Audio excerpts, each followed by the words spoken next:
Assalamualaikum warahmatullahi wabarakatuh. Nama saya Laisa Ekimaniadi di kelas 2 izin mempresentasikan tentang sumber sejarah.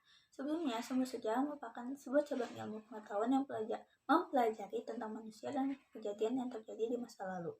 Dalam mempelajari sejarah harus ada sumber yang disebut sumber sejarah. Sumber sejarah adalah peninggalan baik berupa dokumen, gambar, ataupun peninggalan-peninggalan lain. Tujuannya selain untuk penelitian sejarah juga berfungsi sebagai sumber informasi sejarah yang akan diceritakan kepada generasi masa depan. Sumber sejarah sendiri dibagi menjadi beberapa kategori berdasarkan sifat, bentuknya, dan waktu.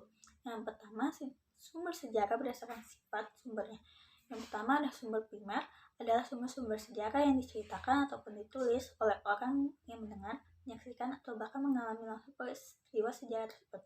Contohnya, naskah perjanjian, candi, artefak.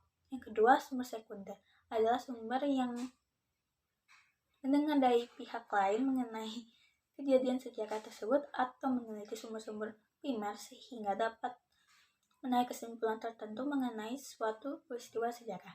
Selain disebut pula sumber kedua atau second hand information, contohnya surat kabar atau buku yang ditulis. Yang ketiga ada sumber tersier, adalah informasi tangan ketiga. Informasi ini berasal dari orang lain, informasinya juga berasal dari orang lain. Contohnya adalah buku yang dibuat dari hasil penelitian sejarah oleh seseorang. Yang kedua, ada sumber sejarah berdasarkan bentuk dan wujudnya. Ada sumber lisan yang merupakan keterangan langsung dari orang-orang yang mengalami peristiwa sejarah tersebut. Yang kedua, sumber tertulis merupakan peninggalan sejarah yang berbentuk tulisan yang dapat dijadikan sumber informasi untuk mengungkap peristiwa sejarah. Yang ketiga, ada sumber-sumber yang berasal dari peninggalan berupa benda. Yang keempat, sumber rekaman dapat berupa film dokumenter mengenai peristiwa sejarah, berita, serta dokumentasi peristiwa.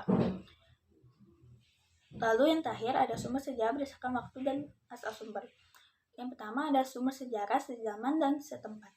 Adalah suatu bahan informasi sejarah yang dibuat sezaman dan oleh orang-orang yang berada di lingkungan di mana peristiwa itu terjadi. Yang kedua ada sumber sejarah sezaman dan tidak setempat, adalah rekaman peristiwa sezaman tetapi ditulis oleh orang-orang bukan dari penduduk setempat. Yang ketiga adalah sumber tertulis setempat dan tidak sezaman, adalah rekaman tertulis tradisi sejarah masyarakat Indonesia yang ditulis pada masa-masa yang telah berbeda tetapi masih di tempat yang sama. Sekian dari saya. Assalamualaikum warahmatullahi wabarakatuh.